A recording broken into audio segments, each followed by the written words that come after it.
I, 30F, am sitting in the back of my RV as my husband, 32M, rants about how lovely the trip would be if I hadn't joined him. This might be confusing, but I will try my best to be clear. I am typing this on my tablet, so please forgive me for any spelling/grammar mistakes.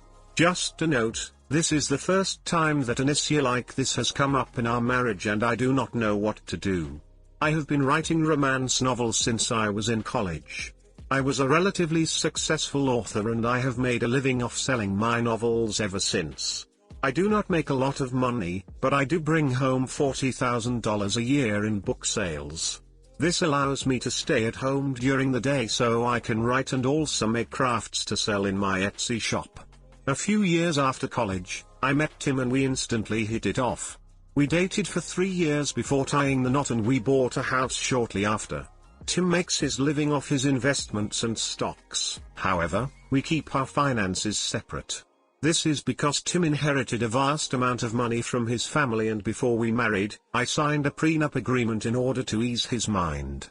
We both contribute an equal share to the joint bank account for bills, then we use the remainder of our money for ourselves. About a year ago I landed a contract to write part of a romance series.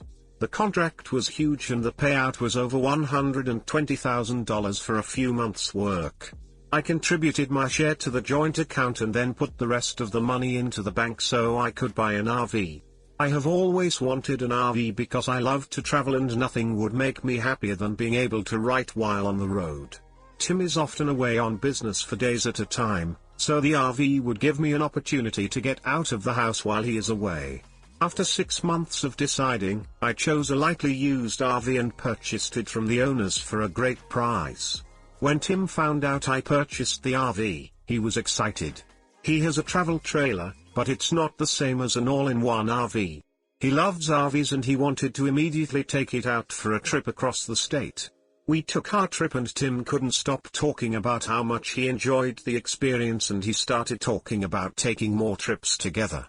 I gently reminded him that even though the RV is a fun thing for us to have for vacations, that its main purpose is for me to have something to do while he is away for business, but that we would be taking plenty of vacations together.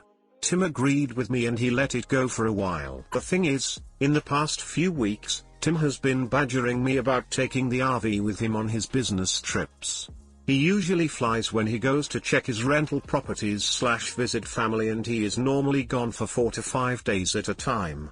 We got into an argument because he had to evict a tenant and he wanted to drive the RV across the state in order to do so. I asked him if I could come along, and Tim said he would prefer if I didn't. I then said that if I couldn't come with him, that he couldn't take my RV. I suggested that he take his travel trailer instead and he got mad and stormed out of the house. About an hour later, he started texting me like nothing had happened and then he said he was taking the RV as if our previous conversation had never happened. I called him and tried to explain that he had just purchased a brand new pickup and that if I didn't get to drive his new truck in his absence, why should he get to take my RV when I am not coming on the trip? Tim and I went back and forth and eventually he said I could come along if it meant that much to me. I said I would, and now I am regretting everything.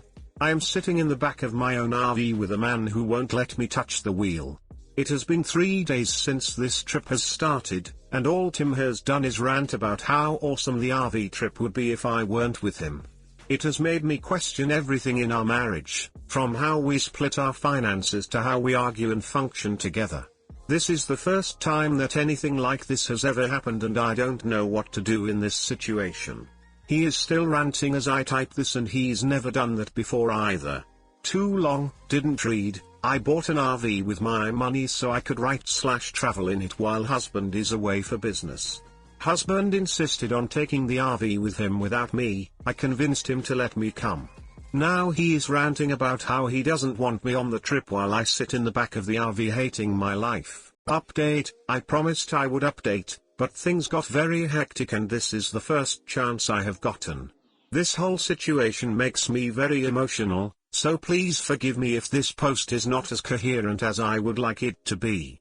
When I posted my first post, we were on the road in the RV and my husband was giving me the cold shoulder while he bitched at me from the driver's seat. You all had some great advice for me about what I should do, and I listened to a few people who suggested that he might be cheating on me. Tim had left his iPad in the back of the RV to charge while he drove.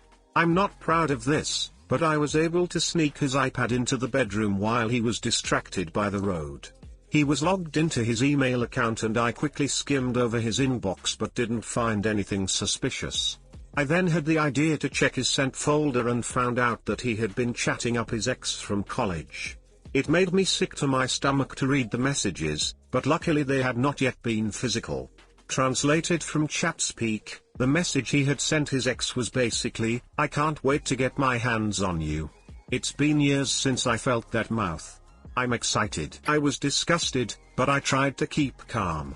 We were on the road headed to another state and we planned on stopping at his mother's house. I knew that if his messages were in the sent folder, that meant that he had deleted them. Tim was not planning on being caught and was trying to hide his tracks. He wanted my RV so that he could take his ex around the state and have fun without leaving a credit card trace. I took photos of the emails and sent them to myself in order to preserve the evidence. I then went back to the front of the RV and acted as if everything was fine. I apologized. "Don't worry, I lied," for how I had acted and suggested that we ask his mom to help us work through this. Tim said that he was sorry and that he accepted my apology. He said he was looking forward to using the RV in the future and that he was glad I had come to see reason. I smiled and nodded, but on the inside I was cursing his existence. We made it to his mom's house and I made up an excuse about having to change because my clothes were wrinkled. Tim went inside without me and I started throwing all of his clothes and belongings into a trash bag. I then went inside the house and Tim was sitting with his mom in the kitchen. He asked me what I was doing with the bag and I told him that I was giving him his clothes so that I could leave. Tim then got angry and asked me what the duck was I doing, and his mom was simply confused. She asked me what was going on and I told her, "I'm not sure myself. I'm waiting for Tim to explain why he was planning to cheat on me with his ex." Tim's mom then started to cry and yell at Tim while he tried to calm her down.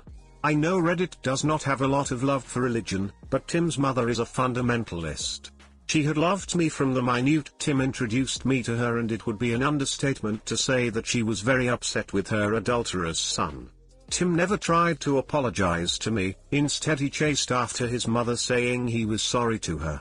This made her cry harder, because she knew that he wasn't even trying to make amends with me, he was just apologizing to her. She hugged me and told me to just go home and she would handle her son. I thanked her and took the RV keys from Tim. This ended up being a minor wrestling match, and left.